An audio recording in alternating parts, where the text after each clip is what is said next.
महाराष्ट्राचे परिवहन मंत्री प्रताप सरनाईकांनी म्हटलेलं आहे की हिंदी बोलीभाषा झालेली आहे मुंबईची। ठाण्यात जेव्हा मी बोलतो तेव्हा शुद्ध मराठीत बोलतो, पण ठाणं सोडून ज्यावेळेला मीरा भाईंदरला जातो त्यावेळेला मात्र तिथे माझ्याकडनं आपसुकच हिंदी बोलणं होतं। मराठी माझी आई आहे, पण हिंदी आपली लाडकी बहीण आहे।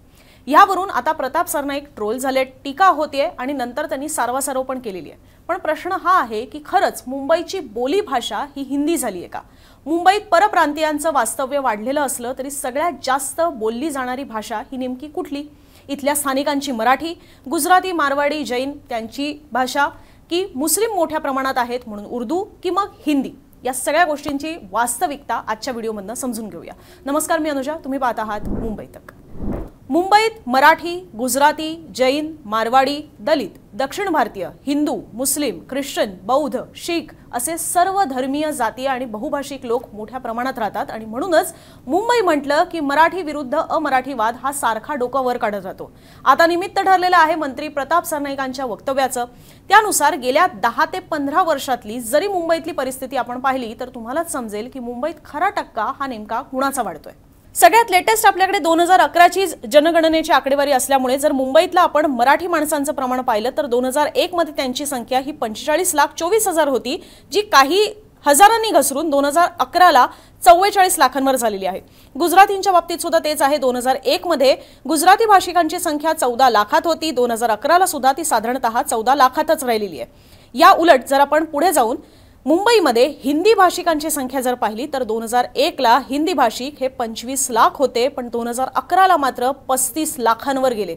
उर्दू भाषिकांची सुद्धा संख्या पाहिली तर 2001च्या तुलनेत 2011ला ही संख्या घटलेलीच आपल्याला पाहायला मिळते। त्यामुळे मुंबईत साहजिकच आता आपल्याला हिंदी भाषिक हे जास्त वाढत चाललेले आहेत हे स्पष्ट होतंय। पण का? कारण राष्ट्रीय पक्षांना वाढलेली पसंती।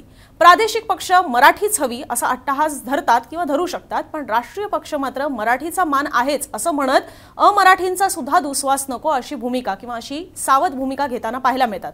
आजवर जर आपण मुंबईतून निवडून येणाऱ्या खासदारांचं सुद्धा जर प्रमाण पाहिलं, म्हणजेच लोकसभेवर जाणाऱ्या खासदारांचं प्रमाण जर पाहिलं तर काँग्रेस असो वा भाजप यांचे निम्मे खासदार हे अमराठीच राहिलेत।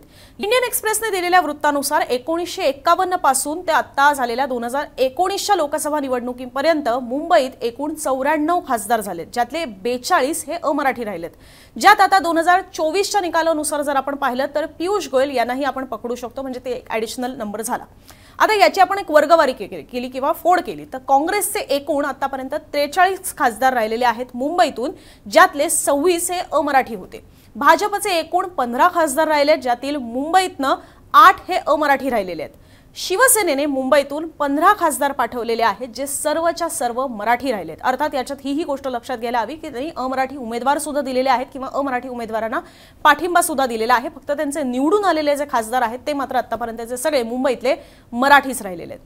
मतदारसंघातील वाढती अमराठी मतदारांची संख्या पाहता नेते मंडळींनाही त्यांना दुखवायचं नसतं। 2017च्या सुद्धा मुंबई महानगरपालिका निवडणुकांची आकडेवारी जर आपण पाहिली तर तुम्हाला लक्षात येईल मुंबईत एकूण मराठी मतदार होते 37%, गुजराती आणि राजस्थानी 14%, उत्तर भारतीय 17%, दक्षिण भारतीय 8%, मुस्लिम आणि ख्रिश्चन मिळून 21% आणि इतर जर पकडले तर ते 2% होते।